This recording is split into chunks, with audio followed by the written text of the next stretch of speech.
Hey, what's up, guys? Babak here. In this video, I want to talk about my 3 years as an expat living in Stockholm. So, this is going to be a very raw, unfiltered video. I just want to give it to you guys the way it is, and just describe my honest experience there as an expat for just about 3 years. And this video is probably useful for those of you that are looking to either move there or you want to study there. Maybe you're dating someone and you want to travel there to be with them, whatever the reason is. I want to give my experience to you guys, and you can decide for yourself based on the pros and cons if Stockholm's the city for you. So I've separated this video into four pros and four cons. So four things I really liked about Stockholm and four things I didn't. So let's just start with the pros. So number one thing that I really liked that stood out to me, and this is one of the reasons why I moved there in general, was actually the Swedish people themselves. So I don't know about you guys, but if you're in America or even in Canada, which is where I am, you're probably used to, just people not putting effort into the way they look, the way they act, the way they talk. Everything just feels kind of low effort, at least on the politeness and on the aesthetic and on the the self care scale, right? But in Sweden, it's really the opposite of that, right? Like Swedish people, they really like to dress well. They're polite. They're not rude, at least when they're sober, and we'll get to that later in the video. They have this sense of high trust, right? It's a high trust society. They really trust each other over there, and it doesn't have the same, vibe as many of the cities in North America do these days, unfortunately. So if you've ever been to somewhere like Toronto, New York, Seattle, and you walk downtown, you just see the vibe these days. It's just really off, right? You can feel it in the people. Everything is expensive. People have trouble paying the bills, and the work-life balance isn't that good. And the Swedish people have none of those problems really, and you can just kind of feel it off of them, right? They have like that light on their face. You can tell they enjoy their life. They like their life, right? And everyone's kind of laid back. Everyone's kind of chill. In the summer, everyone's well dressed. In the autumn, everyone's even more well dressed while wearing the trench coats, the baggy jeans, or the blazers. A lot of people wearing business blazers over there, and it's just a good vibe. They're very pleasant people to talk to, right? So I would say that's one of my favorite things about there, which is just being around the Swedish people. Now, number two pro that I really enjoyed about my time there is the safety. Now, if you're on TikTok or Instagram, you're getting these reels about the Swedish crime rate going up exponentially, and they make it sound like it's like being in Afghanistan during the war with the Taliban and the US, right? Like that's what it sounds like when you watch these TikToks that say, oh, Sweden has collapsed. They make you think you can't walk outside without getting shot. None of that is true. Okay, trust me, none of that is true. Now, one thing that's undeniable is the crime rate has indeed gone up significantly higher in the last few years than before, right? There's no denying that reality, but it's still safer than virtually every North American city. And I'd actually say safer than every city I've been to outside of Scandinavia, right? So if we exclude the other countries like Denmark, Norway, and we look at the other places like France, Italy, UK, it is way safer than any of those other cities, even if the crime rate has gone up. And other than some specific areas, right, in most of the areas in Stockholm, the crime rate is unnoticeable, right? I never had any negative experiences. And that's something that's completely different to here in Montreal, Canada, where 1/6, 1/7 of the time that I take the public transport, I get harassed, I get yelled at by like a drunk or homeless person, or they might throw something at me on the street. And this shit is happening to me, guys, okay? This is not like out of everyone they could have picked a beef with, they decided to go with a man who's, walking with intention and isn't emitting like I'm a victim energy, yet they still decide that I look like somebody to mess with. So imagine if you're not emitting that energy. Imagine if you're a woman or you might be a shorter, skinny guy, like whatever it is. You're not going to experience any of that in Sweden, right? It doesn't have the same moral decay in the society, the same like degeneracy that most of the American cities, including both in Canada and in the US and in a lot of Europe actually these days, have. So you won't experience any of that. Now, Thing number three that I really liked is just the infrastructure. It is so advanced, and I don't mean advanced in the same way as Japan, where they have like these vending machines that give you sushi, but more like the metro, the buses, the trains, everything is so efficient. And that's actually one of the themes of the country. The country really focuses on efficiency and cutting that those things that waste time, right? Like for example, here in Montreal, believe it or not, we still don't really have a way to like buy tickets online on our phone and then just scan our phones and you can go on the metro or train. You still have to go if you don't have the monthly card. You still have to go and see the ticketing person and manually buy the tickets or recharge your card manually. And the fact that we just don't have that implemented in 2026 is kind of shocking, right? Another example was when I was in Spain, like for the buses, you still have to use coins, and for me, I have been in these more like tropical places like Thailand that might have a less developed infrastructure. And, the overall vibe is chiller and warmer weather and it's just tropical, everyone chilling versus the more corporate, higher emphasis on productivity, higher level of infrastructure type cities. And for me personally, I'd always pick level two over level one because I'm someone that values efficiency a lot, like just getting from point A to point B. Not like here where, if your credit card for some reason doesn't work and there's not someone manually selling the tickets at the kiosk, you're basically fucked. Like you have to jump over the metro, which then you'll get a $300 fine. So don't do that. But there's no way of buying the tickets because there's no app after all these years. Like just things like that, right? Now I will add though that sometimes things can be too optimized, and that might sound strange, but I'll explain. So one of the apartments I had in Sweden was in a place called Yardet, and literally in my apartment there was a grocery store right at the bottom floor, and then within a 5 meter distance there was the cafe. And I usually, since I work remote, I work from a cafe. I usually work from the espresso house or other nearby cafes just because it gets boring to be in your house all the time. And the cafe was a 1 minute walk from the apartment, and my gym was also a 1 minute walk the other direction. And at first this felt very efficient, but after every day just doing, waking up, shower, and then gym, and then cafe, shower again, like it just became very redundant, and it felt like my schedule was just like fixed. So there is sometimes that redundancy because of how efficient it is, but overall it's very good and very impressive what they did with the train systems and everything. And now number four, but not last, thing that I really liked about the country was the food quality.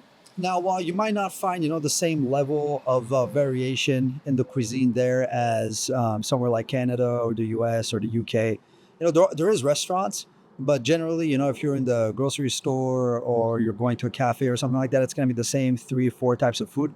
But the quality is so high, guys. Like when I came back to Canada, I just couldn't believe that I was putting up with the food there for all this time, right? Like just if you look at the calories behind like our barbecue sauces, for example, and their barbecue sauces, like the barbecue sauces here, they're 500 to 600 calories per bottle, while over there, they're like 150. So in general, just a way healthier society, right? Way healthier foods. They have a lot less of those additives, just those fake things added to food. And you can tell the difference in the taste. So those are the four things that I like the most, but now we got to get to the cons, right? So first con, and for me, this was one of the biggest, which is the segregation. So as you guys might have heard from other YouTubers or anyone else, if you've been watching videos about Sweden, the people there, it's very hard to make friends with them, right? And I'm referring specifically to ethnic Swedes. Like in general, they usually stick with their own group that they've known since like kindergarten or middle school, high school. And it's very unusual for them to break out of that mold. But the thing is, and this is a nuance that not a lot of people talk about. After my first year there, I realized it's a lot more of a race thing and a ethnicity thing than just a language or integration thing. Because while I was there, I met people that were from Spain. They were their parents were Spanish, but they were raised in Sweden or they were born in Sweden. Same thing for some Brazilians, some Vietnamese. And I noticed even them, their entire friend group was other non-ethnic Swedes. So even though they were born there, they went to elementary school there, they learned the language there. Virtually everyone they knew or hung out with was expats or immigrants or other people from a non-Swedish background. And that's when I realized, okay, it's not really about the culture. It's like kind of a segregation thing going on. And yeah, it's oddly enough, it's the most segregated country I've been to in my life, right? And it's not like a South Africa type segregation, right? It's not like official segregation on paper, but when you walk into areas, right, like you'll rarely see mixed group of people together, right? Like holding hands or in a friend group, like very rarely you'll see it. And even the areas are segregated, right? You have the places like Kungsholmen, Östermalm, and those places, Normal, you mainly and pretty much almost see just Swedish people. But then you go to the other areas like Botkyrka, Rinkeby. Don't go to those areas, by the way, especially at night. But then you go to like those lesser supported areas, if you can call them that, and you barely see any ethnic Swedish people suddenly, right? So it's like the whole society is very segregated still, and it's very hard to break into that circle. I think after my 3 years there, with the exception of two girls that I dated during those 3 years that I was in long term relationships with, I would say outside of them, I made maybe two friends, right? And apparently, those are some impressive stats compared to what the other expats told me. And luckily for me, I had a friend that also moved there from Canada, and me and him were going out all the time and just socializing with people. And if it weren't for him, I would have gone insane over there, right? But with the other expats that we met that moved from places like France, Belgium, the US, the UK, most of them had the same experience. So that's when we knew, okay, this isn't just like a us thing. It's just a very difficult society to socially integrate into, right? So if you're going there expecting like to meet the man or the woman of your dreams, in your first year, and they're going to invite you to meet their family in midsummer, yeah, that's not going to happen. So now number two is the weather in terms of cons. And I'm sure you guys have heard this a lot from every other channels, how bad the winter is and all that. Now, let me tell you something. No matter how bad people say it is, it's actually understated. So one of the things that made the winter there just really horrible for me was the darkness and the lack of light, the lack of sunlight, right? And people said, oh, but you're from Canada. Isn't it similar over there? Not really. So in Canada, we actually have, even in the winter, where I am at least, we have sun until about 4:30 to 5 p.m. And we still have clear skies. Right in the morning, you see the sunrise. You still see the sunset, the orange skies, the pink skies, the light blue skies. You see all the colors. But in Sweden, starting, I would say, early November all the way to March, it just gets dark. At like 2 p.m., it's pitch black. And even when it's not 2 p.m., even when it's 11 a.m. or 10 a.m., there's rarely any sunlight. And that can make you very depressed, right? Like at first it was a vibe. The first like month and a half that happened, I was like, oh, cool, man. It's dark at 2 p.m. It feels like I'm in Alaska. It feels like Silent Hill. And I was going for walks and it was a vibe. But after 2 months of that, it kind of became hell because it's not just like a mental thing of seeing the sun. You're actually not getting vitamin D anymore, which can affect so many things. It's not just your immune system, right? It can affect your testosterone, your hormones. It can affect a bunch of stuff.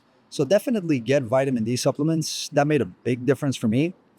And just keep in mind that vitamin D supplements, they take like 2 weeks. They take a bit of time to kick in.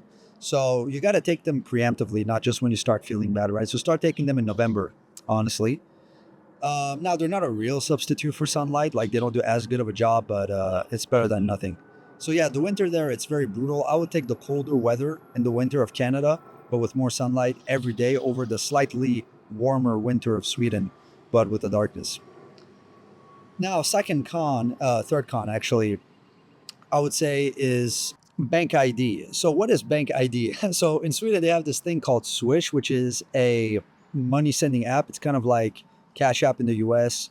And everyone uses that there. So when you go into a restaurant, they don't really split the bill. If you're a group, one person pays and then everybody just swishes them what they owe. And guys, without this app, it is really hard to survive in Sweden. And you can't really have this app without bank ID, which is basically a bank account, I think.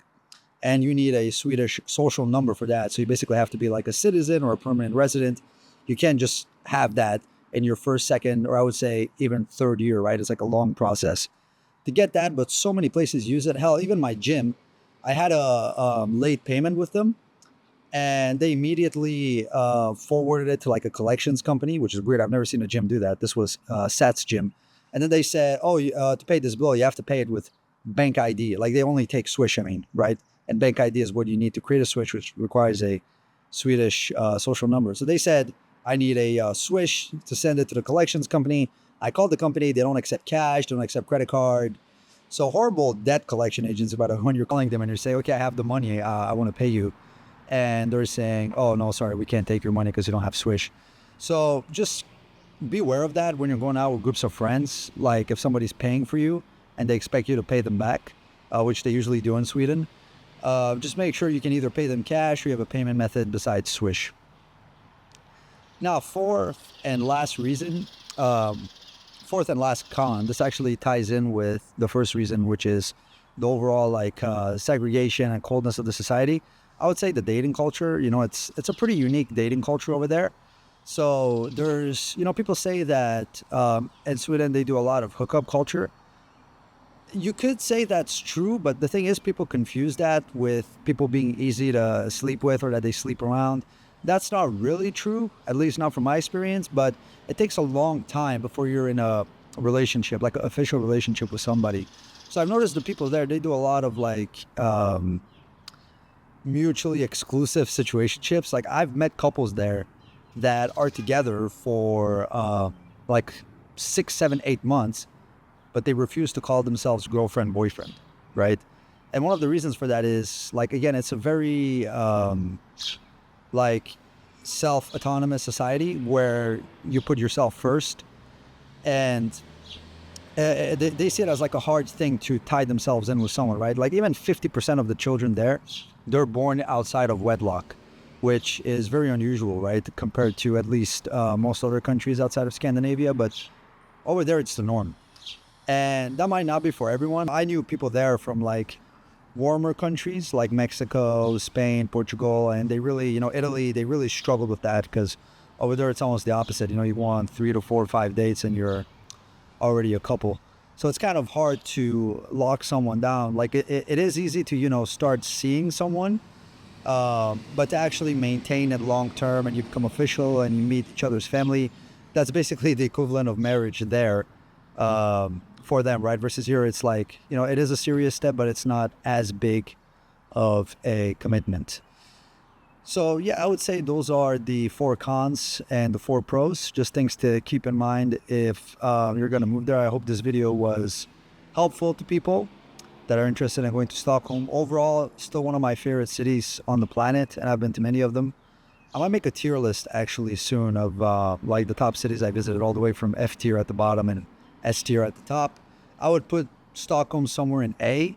But one thing I realized as well is, virtually every city is going to have some deal breakers. There's no perfect city that just has no flaws and everything is great all year round, right?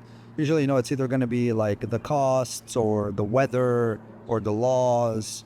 There's going to be something that is a deal breaker for most people. So there is no such thing as the perfect city, but there are some, and Stockholm is definitely one of them that came pretty close.